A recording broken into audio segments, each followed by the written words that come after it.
Hola hermanos, hola hermanas, ¿cómo están? Quiero hacerles llegar esta vez la tercera entrega de este taller de espiritualidad en esta segunda parte que es desde la hostilidad a la hospitalidad. Veníamos reflexionando, pensando que la hospitalidad es esa capacidad de ir creando un espacio libre, amigable y fraterno para que el hermano pueda manifestarse realmente como huésped, como regalo de Dios, como hemos dicho en la primera entrega, que los huéspedes siempre traen regalos de Dios. Pero la creación de este espacio libre para el hermano, para los otros, es dificilísimo. ¿Por qué? Porque pide de nosotros una atenta concentración y una actuación articulada. Miren, es como un policía que intenta hacer un poco de espacio para que una ambulancia pueda llegar hasta el lugar de un accidente. En la realidad, lo más frecuente es que los sentimientos de rivalidad, los sentimientos de competitividad, el ansia de poder,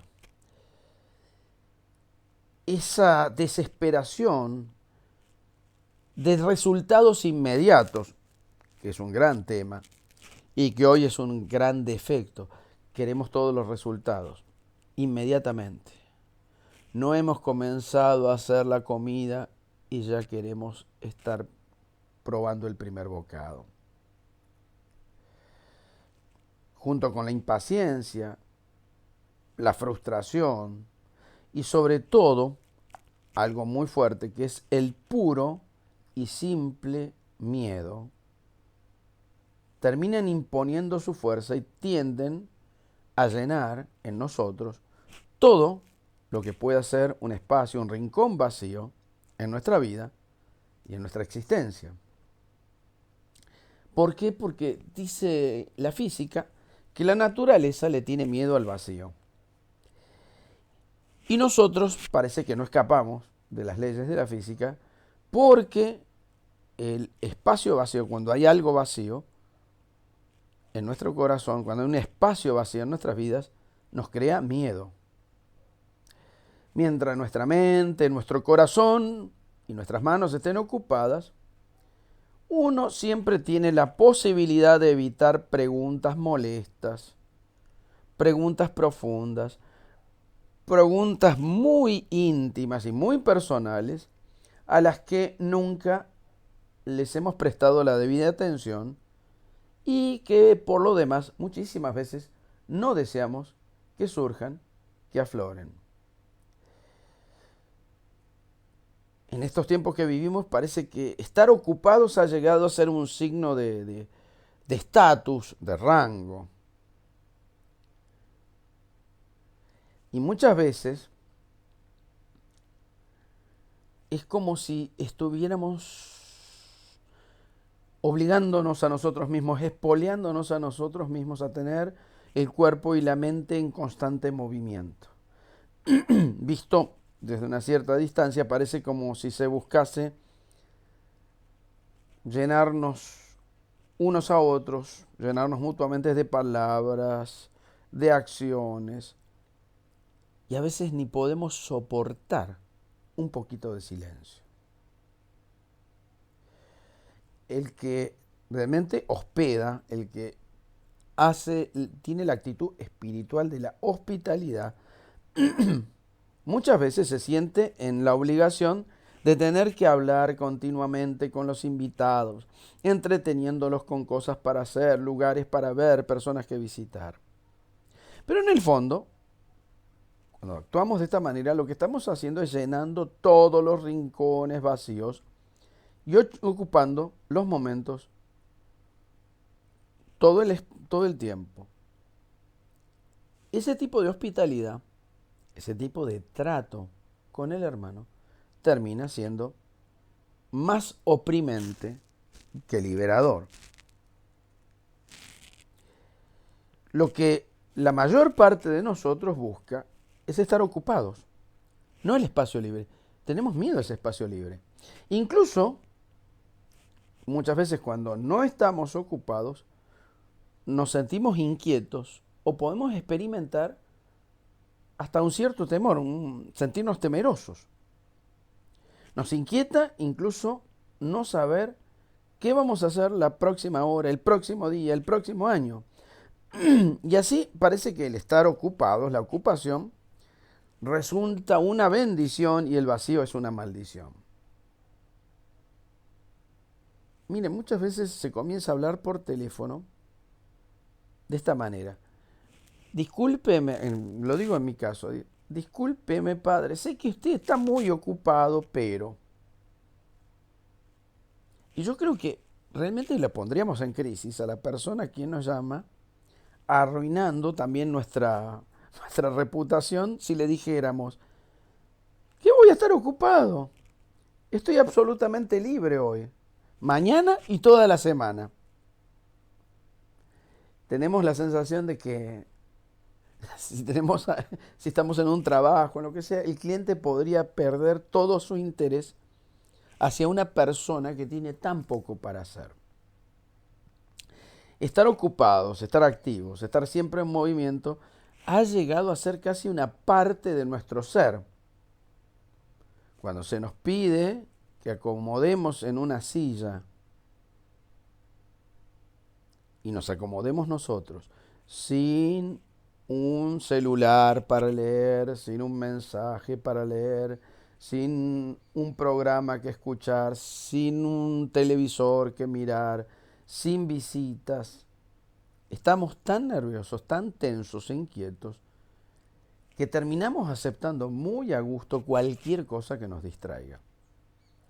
Esto explica también por qué el silencio ha llegado a ser una tarea tan difícil. Y a veces no nos damos cuenta que tenemos horror al silencio.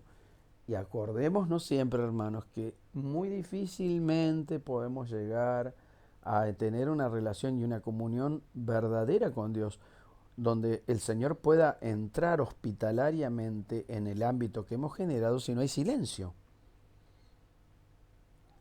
Mucha gente que dice que desearía estar en silencio, en tranquilidad, en reposo, en paz. Yo les puedo asegurar que encontrarían casi insoportable la tranquilidad y el silencio de un monasterio. Lo más probable es que a las 2 horas quisieran salir corriendo. ¿Qué es lo que demuestra todo esto? Que en la práctica la preocupación es uno de los obstáculos más temibles. O sea, la preocupación es más temible que la ocupación. Se temen tanto los espacios abiertos y los espacios vacíos que permanentemente ocupamos nuestra mente, nuestros verdaderos sentimientos, antes que llegar nosotros a ellos. Las ansias, las preocupaciones, son expresiones de la incapacidad de dejar irresueltas cuestiones y dejar en suspenso algunas situaciones. Y cuando uno no tiene esta capacidad de poder esperarse a sí mismo, de poder esperar los tiempos de Dios y de poder caminar en los tiempos de Dios y en los tiempos personales de uno, la actitud humana y la actitud espiritual termina siendo esta. Terminamos agarrando cualquier posible solución, toda respuesta que parezca apropiada. Lo primero que viene es una buena respuesta. ¿Y qué revela esto? ¿Qué es lo que muestra? Es nuestra intolerancia a que no todas las veces podemos tener el control, de que no todas las veces podemos comprender todo, ni que todas las veces podemos comprender los hechos y las situaciones.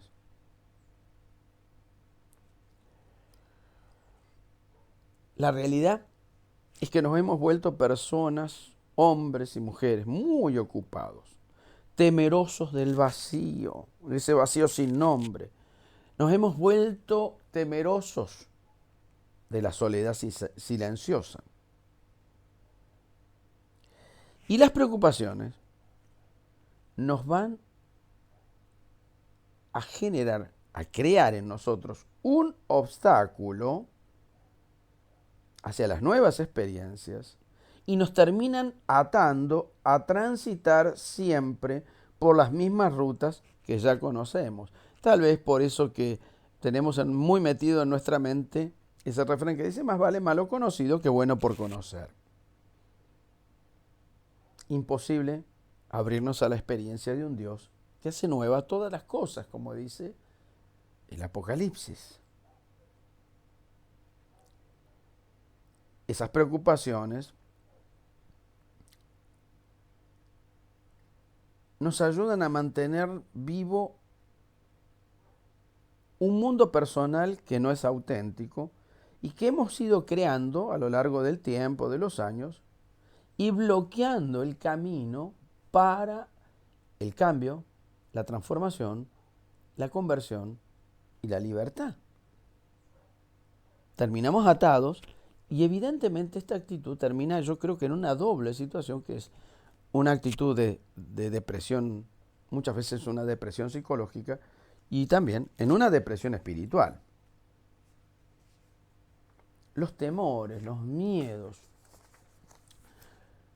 las incertidumbres, las hostilidades, nos hacen llenar el vacío interior con ideas, opiniones, juicios, valoraciones, a los que uno se puede adherir como propiedades preciosas, en vez de enfrentar el desafío de nuevos mundos, nuevas situaciones que se abren dentro de nuestro ser, de mujeres y de hombres, de experiencias nuevas. Y no somos capaces, no podemos enfrentar ese desafío de lo nuevo, de lo distinto, de lo diferente, de lo que no conozco. Tenemos miedo de luchar en campo abierto y nos terminamos escondiendo detrás de las murallas, de las paredes de nuestros intereses, aferrándonos, agarrándonos a las cosas familiares de la existencia. En el fondo es como si viviéramos nuestra vida, ¿cómo explicarlo? En una actitud de vivir en el museo de mi propia vida. En un museo se coleccionan cosas que ya han pasado. Cuando uno vive en ese museo, vive en el museo de la propia existencia sin descubrir la novedad que nace de la hospitalidad, de ese espacio abierto, porque evidentemente el espacio abierto nos hace confrontar con un montón de cosas nuevas en nuestra vida que a lo mejor creíamos que ya pasaron, que no estaban y que están allí.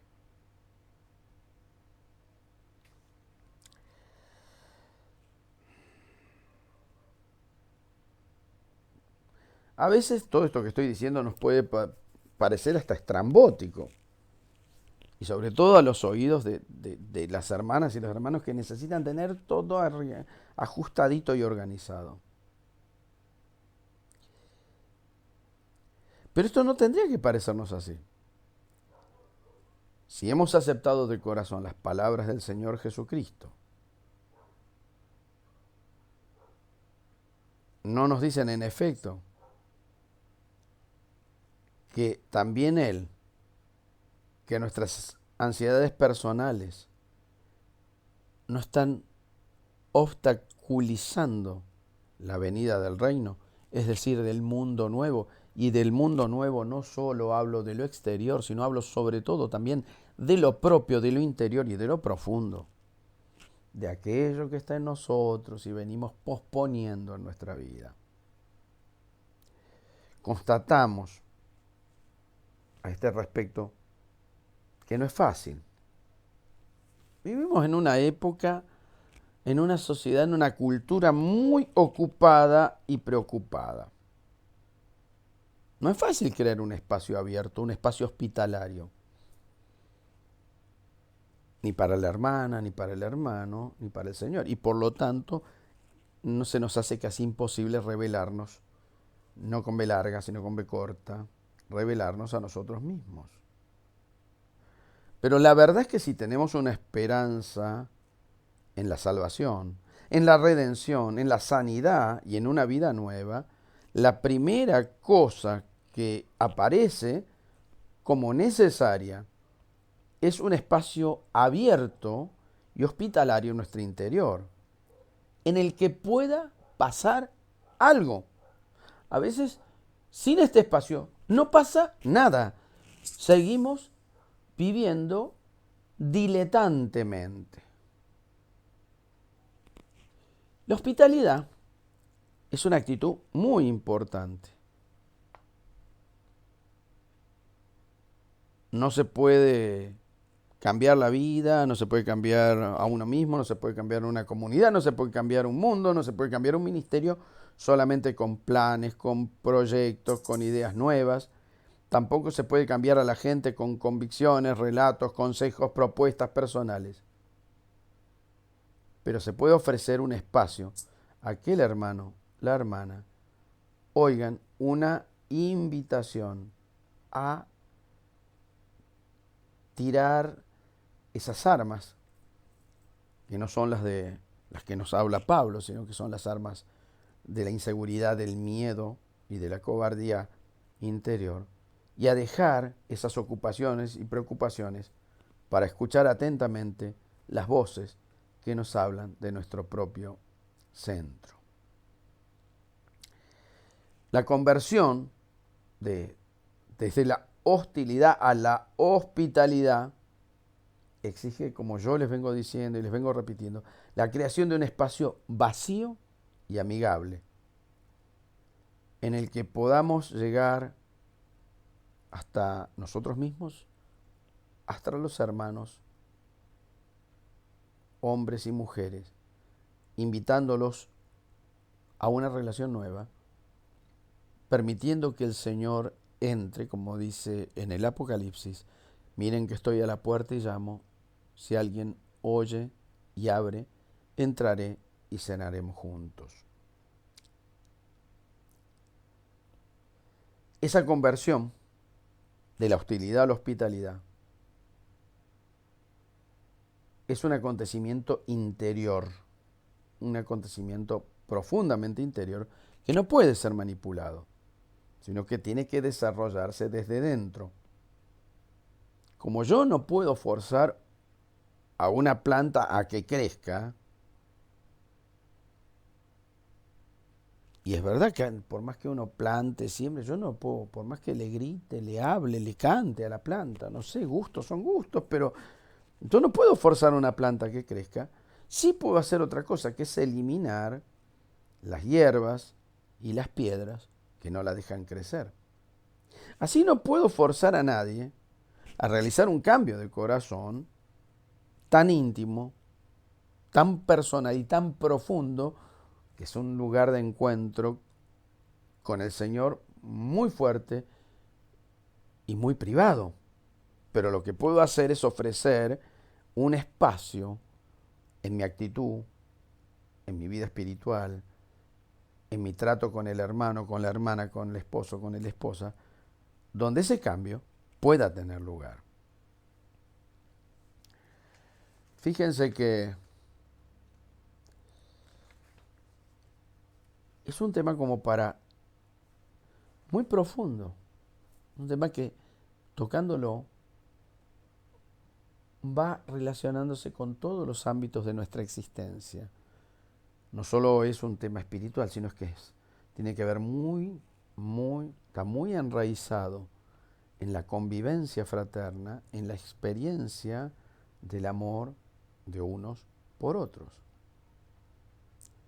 Dice la primera carta de Juan en el capítulo 4, nadie ha visto nunca a Dios, pero si realmente somos capaces, si nos amamos los unos a los otros, Dios permanece en nosotros y nosotros en Dios.